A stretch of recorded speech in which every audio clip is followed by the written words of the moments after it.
ईसवी को। यानी ईसा को क्या हुआ था, जो ईसा मसीह थे, जिनका कई देशों में लोग उनका धर्म मानते हैं, अंग्रेज लोग मानते हैं, रूस में, अमेरिका में और जगह भी जगह, मुसलमानों को छोड़ के। तो अंग्रेजों ने यहाँ शासन किया था अपने देश में, तभी से उन्होंने जो है ये चीज़ें लागू की है। जैसे ईसा लागू किया है, ईसवी सन, पहले आगे लोग जानते ही नहीं थे क्या सन होती है। पहले तो जो है वो संवत चलता था। हाँ, वो भी संवत चलता था। तो संवत में जो है क्या नाम, राजा विक्रमादित्य था, तो उसने जो है इस धर्म को पुनः से पुनरावृत्ति की थी। धर्म डूब गया था, सनातन धर्म। हाँ, सनातन धर्म तो अब भी डूबा है। अभी लोग सनातन धर्म को नहीं जानते। ये हिंदू धर्म जो है ये मुसलमानों ने चालू किया। मुसलमानों ने तुमको हिंदू बताया।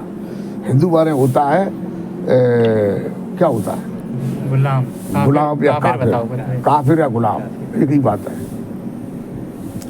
तो वो हम लोगों को काफिर मानते हैं, गुलाम मानते हैं मुसलमान लोग। और ये अंग्रेज लोग जो है वो भी काफिर मानते, गुलाम मानते।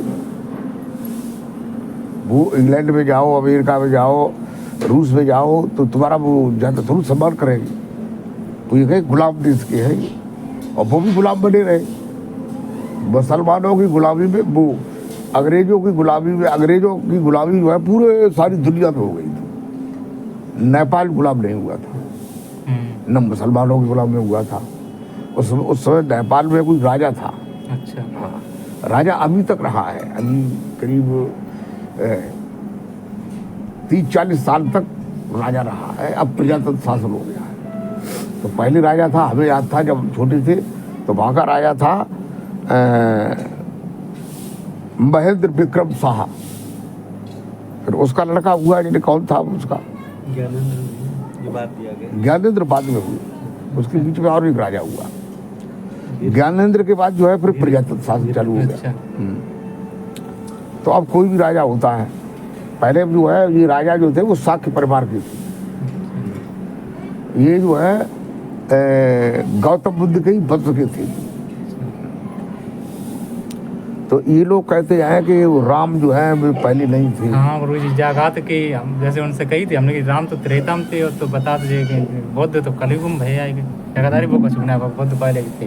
अरे भी चलता रहेगा। ये बताओ, ये किताबें लिखी धरी तो बेवकूफ है लोग। और भी गुरु जैसे किताबें धरी हैं और उनकी मतलब जो है जो जगह है वहाँ जो है अवशेष निकले उनकी, और बुद्ध के भी अवशेष निकले।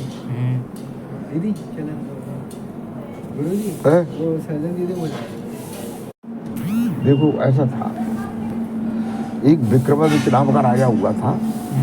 उसके पहले एक मोहम्मद घोरी आया था गजनी से। वो गुरु जी उसने जो है मंदिर का, राम का मंदिर तोड़ दिया, कृष्ण का भी मंदिर तोड़ दिया, शंकर जी का भी मंदिर तोड़ दिया, सब मंदिर तोड़ दिए, मूर्तियाँ उसकी वो ले गया। तब मक्का में जो है बढ़ रहा था, तो मक्का की सीढ़ियों में उन्होंने मूर्ति लगा दी, यानी राम की, कृष्ण की, बुद्ध की, हनुमान की, सब। मक्का में जो गुरु जो दरगाह बनी है। हाँ, मतलब मक्का में जो दरगाह बनी है वहाँ विश्व का हिंदू जाता है, मुसलमान जाता है। हिंदू को नहीं जाने देते गुरु जी, ऐसा मतलब क्यों? हिंदू जाता ही नहीं था ना, जैसे बताते हैं लोग कि जाए तो उसे जाने नहीं देते। नहीं तो हिंदू कैसे चलेगी जो हिंदू है? वो इसी दाढ़ी दिखाए ले, इसी बूझे कटवाए ले, और इसी कपड़ा पहन के जाए तो भाई कोई रोक लिए? कोई नहीं रोके लिए। बताते चेकिंग करते हैं बहुत। अरे वहाँ पर जो है शिवलिंग लगा है। अच्छा। हाँ, मक्केश्वर बाद में बोलते हैं, तो वो मक्का की जो मस्जिद है उसी में शिवलिंग लगा है। अच्छा। तो इसलिए वो नहीं जाने देते हैं कि ये हिंदू की जाकर के ये कहेगा कि हमारे भगवान को मार रखा है। मार रखा है इसलिए। जैसे कि बहुत से लोग, और उसमें जल भी चढ़ता है, और उसके जल को जो चढ़ा हुआ जल जो है कुंडी में भर जाता है, वो शीशियों में भर के घर लाते हैं, उसको कहते हैं आबे जमजम। अच्छा। हाँ, जम भी मालूम है। जमजम कहते हैं यहाँ। आवे जमजम कहते हैं। अब जो बताओ, किताबों में लिखा है कि जैसे सबसे पहले विश्वान देव सूर्य थे। हाँ। सूर्य के पिता का नाम मरीच था, मरीच के पिता का नाम कश्यप था, कश्यप के पिता का नाम ब्रह्मा जी थे, ब्रह्मा जी से ये सृष्टि चली। तो विश्वादेव सूर्य थे। सूर्य को ये जो सूर्य निकला हुआ है ये नहीं थे, लेकिन लोगों को ये नहीं मालूम, लोग ये समझते कि यही थे, इन्हीं के बारे में लोग कहते हैं। सूर्य के हुए इक्ष्वाक, इक्ष्वाक के मानदाता हुए, इक्ष्वाक हुए इसलिए इसको इक्ष्वाक वंश कहते थे। तो उसके मानदाता हुए, मानदाता के मुचकुंद हुए, मुचकुंद के देवालय हुए, देवालय के अनरा हुए, अनरा के भरगु हुए, भरगु के प्रसन्नजित हुए, प्रसन्नजित के रणंजय हुए, रणंजय के संजय हुए, संजय के कल्यासपाद हुए, कल्यासपाद के इलविल हुए, इलविल के बाद दशरथ हुए। ये दशरथ नहीं, एक और दशरथ हुए, एक और दशरथ थे। हाँ हाँ, इलविल के बाद। अच्छा। फिर उसके बाद जो है रघु हुए, कल्यासपाद हुए, और खटवांग हुए, और दिलीप हुए, दिलीप के बाद भगीरथ हुए, भगीरथ के बाद अज हुए, अज के बाद रघु हुए, रघु के बाद दशरथ हुए। तो ये दूसरे दशरथ थे। बहुत गुरु जी तो पहले के हाँ, वंश। ये तो अपने कब गिना पाए। फिर दशरथ के राम लक्ष्मण भरत शत्रुघ्न हुए, फिर राम के लवकुश हुए। तो उसमें जो कुश हुए उसी के वंश के हम हैं, हम कुशवा हैं। हाँ, तो कुश के अतिथ हुए, अतिथ के निखंद हुए, निखंद के देवालिक हुए, देवालिक के अन्ना हुए, अन्ना के भरगु हुए, भरगु के प्रसन्नजित हुए, प्रसन्नजित के बाद जो है इसी वंश में एक जंतु नाम का राजा हुआ, उसका नाम जंत था। जंतु ने नेपाल की तराई में तपस्या की, जो साखू के बलों का जंगल था। तो जंतु ने नेपाल की तराई में साखू के वृक्षों में तपस्या की, इसलिए उसका नाम बाद में साक्य पड़ गया था, इसलिए उसको साक्य वंश कहते हैं। फिर साक्य के 4 लड़के हुए, सिद्धोधन, अमितोधन, धवतोधन, शुक्लोधन। सिद्धोधन के ये गौतम बुद्ध हुए, गौतम बुद्ध के राहुल हुए। तो ऐसे चल करके फिर ये कई शाखाएं हैं इसमें। इसी में वो शाखा है जिसमें जनक थी। अच्छा। जनक जो है 2 भाई थे, सीरध्वज, कुशध्वज। तो जो सीरध्वज था उसका नाम था जनक, और कुशध्वज था वो संकिसा का राजा था। अच्छा, जय गुरु जी संकिसा। जय संकिसा। इसको पहले संकिसा इसका कोई दूसरा नाम था पहले। संकिसा जो है तब पड़ा जब वो साक्य नाम का राजा हुआ। उसके बाद जो है ये त्रेता में संकिसा नाम नहीं था। तो कुशध्वज यहाँ रहता था। कुशध्वज के 3 लड़कियां थी, उर्मिला, सुरथकी, मांडवी, और जनक की 1 लड़की थी सीता। तो दशरथ के 4 लड़कों का शादी वही हुआ था। गुरु जी जैसे कि बेजा और कहते हैं मतलब कि हमने कही ने मतलब ज्ञान बहु है, तो ज्ञान का मतलब अपने आप ही कैसे मतलब प्रकट हुआ? तो जी बुद्ध को जाका तो कि उन्हें कोई गुरु ना करे। अरे हम झूठ कोई गुरु ना करते जाके मारे। अरे वो झूठ कहते हैं। जा बता। गौतम बुद्ध के 6 गुरु थे, 1 भी नहीं, 6 गुरु थे। कौन कौन थे अब बताए आप? जब वो घर से गए तो एक अनामा नाम की नदी मिली, अनामा नाम की। तो उन्होंने अपने सारथी को, जो उनके साथ सारथी आया था, तो उन्होंने अपने बालों को काट दिया तलवार से। गौतम बुद्ध ने अपने बालों को पकड़ करके काट दिया, इसलिए कि ये भेष में नहीं रहेंगे अब कोई राजा भाजा नहीं। काट दिया, राजसी वस्त्र दे दिए, जो गहने थे, पहले राजा लोग जो है गहने भी पहनते थे, तो सोने के गहने वगैरह थे, उसी को दे दिए। ये कहा कि मेरे पिताजी को ये दे देना, और ये कह देना कि वो बोध करने गए, सत्य को जानने गए, अब सत्य को जानने के बाद ही वापस लौटे, तब तक तुम उन्हें ढूंढने की कोई कोशिश मत करो। तो उसे कह दिया, वो वापस चले गए। फिर जो है वो अनामा नदी को दूसरे दिन उन्होंने पार किया, और पार करके चलते चलते चलते चलते काफ़ी दूर जो है 40-50 किलोमीटर दूर चले गए। तो वहाँ भी उन्हीं का राज्य था, गौतम बुद्ध। गौतम बुद्ध के पिताजी का राज्य था। तो वहाँ एक आश्रम मिला। तो आश्रम मिला, वहाँ पर एक महात्मा था, लाल कपड़े पहने था, लेकिन महात्मा नहीं था वो, लेकिन महात्मा का भेष रखे था। तो वो किस लिए भेष रखे था कि देखो ये पशु पक्षी हैं, ये भी सारी बातों को समझते हैं। तो पशु पक्षी ये जानते हैं ये महात्मा है, ये हिंसा नहीं करेगा, ये हमें नहीं मारेगा। तो ऐसे वो मतलब उस ड्रेस में रात में पशुओं को पकड़ता था। अच्छा। जैसे हिरण है, इनको पकड़ करके बड़े कमरे में बंद कर लेता था रात में। हाँ। फिर वो उसके आदमी लगे हुए थे गांव में, शहरों में, वहाँ से फिर वो खबर कर देता। फिर वहाँ से भी लोग आते और पैसे दे करके उसे पशु को ले जाते, फिर वो काट करके उनसे खाते। तो गौतम बुद्ध जो है वहाँ पहुँचे, रात को रुके, तो उसने खाना ना खिलाया और वे रुके, वो महात्मा देख करके गौतम बुद्ध रुक गए, इसलिए कि महात्मा है, ये आश्रम बनाया हुआ है। तो उसने बताया कि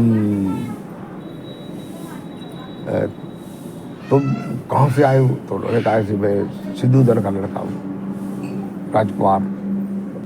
तो उन्होंने कहा वो तो हमारी भी राजा है। तो उन्होंने कहा फिर चलिए तुम ऐसा करो, तो वो हमें एक सलाह देती है। तो उन्हें क्या सलाह देते हैं कि तुम ये हमारे कैसे कपड़े पहनो। अपने कपड़ा मतलब वैसे पहना है? अपने को लाल कपड़े पहने था, महात्माओं के सन्यासी लोग होते, क्या ऐसे कपड़े पहनो। तो उन्होंने कहा ऐसे हम क्यों पहने? तो उन्होंने कहा देखो तुम यहाँ से कहीं जाओगे, तुम्हें लोग नहीं जानेंगे तुम राजा के लड़का हो, तुम्हें ये नहीं जानेंगे तुम ईमानदार हो, तुम्हें ये नहीं जानेंगे तुम चोर नहीं हो। तो तुम्हें चोर समझ के तो लोग मारेंगे, थाने में बंद कर देंगे और मार भी डाल सकते हैं। और महात्मा के भेष में होगे तुम्हें कोई मारेगा नहीं, और तुम्हें बिना पूछे भोजन देगा। और ऐसे कोई आदमी बहुत बिना कोई भोजन दिए? कोई ना कोई ऐसी। तो ये सलाह उसने दी, सलाह ये उसने दी, वो बहेलिया था। अच्छा। उन्होंने बताया कि मैं भी महात्मा नहीं हूँ, ये बताया गौतम बुद्ध से कि मैं भी महात्मा नहीं हूँ, मैं मतलब जो है पशु पक्षियों को धोखा देने के लिए ये कपड़े पहने हैं। अच्छा।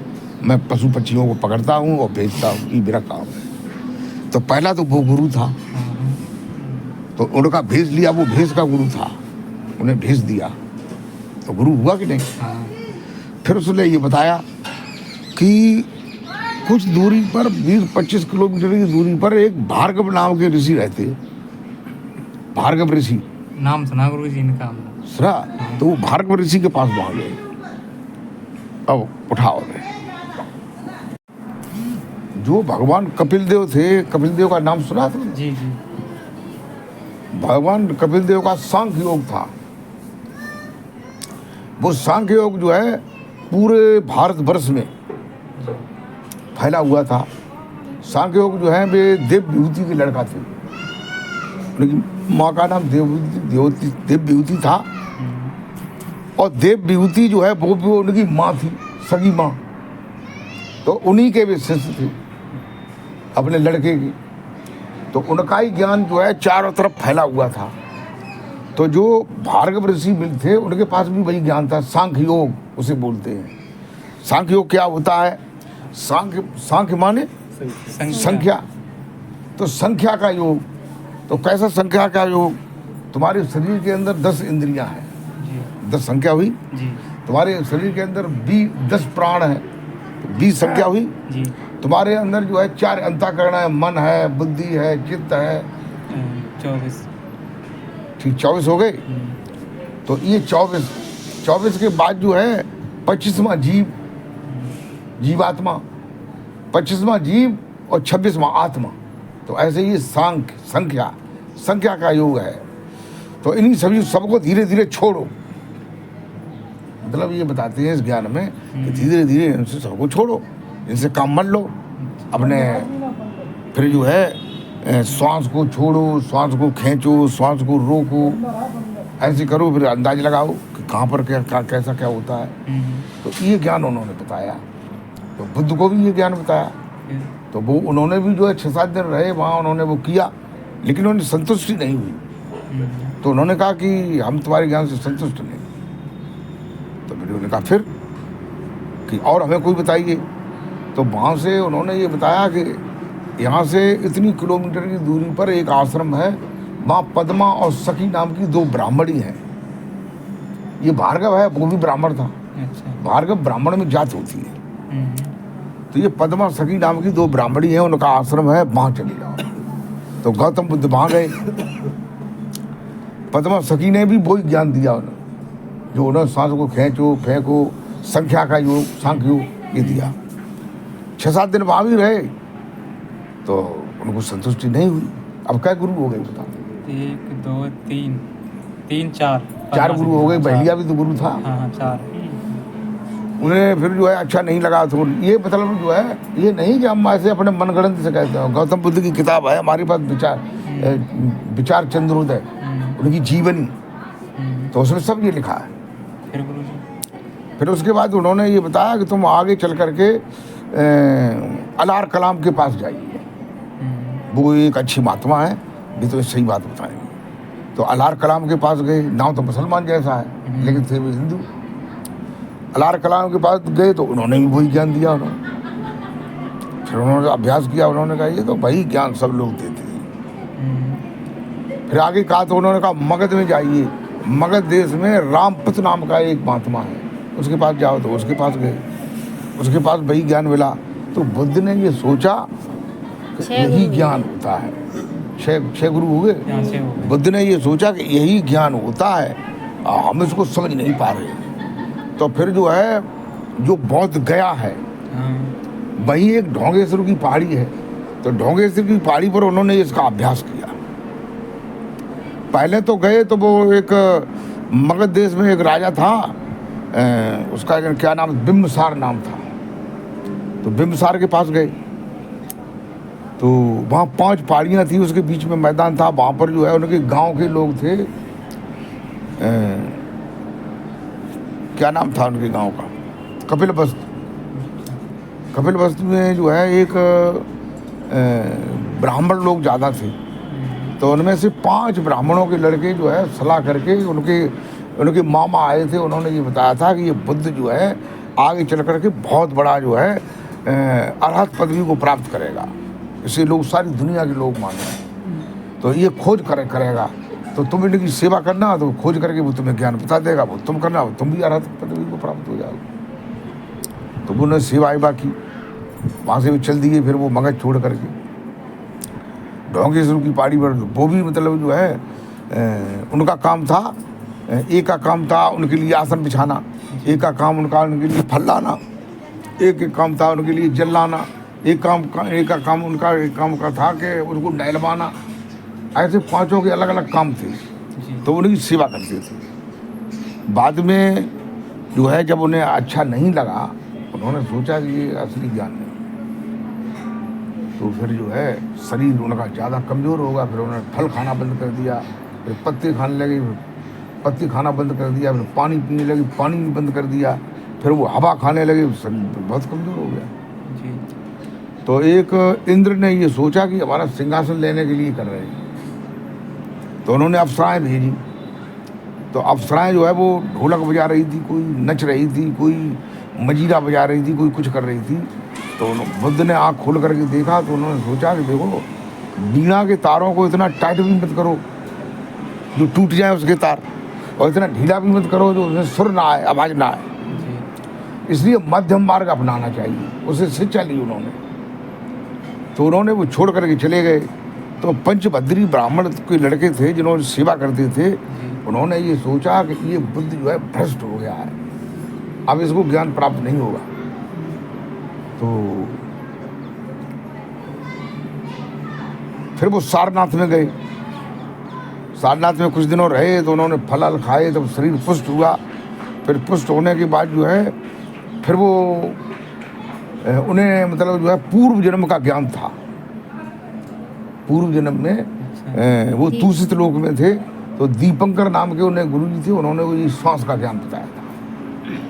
वो ज्ञान उन्हें याद आ गया, तो फिर वो रेंगरी आश्रम ने निरंजना नदी के किनारे रेंगरी आश्रम के पास वो उसी अभ्यास को करने लगे। तो उसी अभ्यास को उन्होंने 49 दिन किया।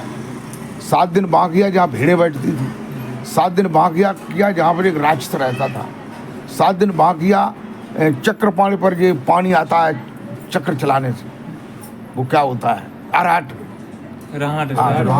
तो उसमें चल चल के किया उसका अभ्यास, कहीं बैठ के किया, चल के 7 दिन 7 जगह किया, तो 7 तो 49 दिन किया उन्होंने। उससे बोध हो गया उन्हें, कुछ उन्हें मिला, तो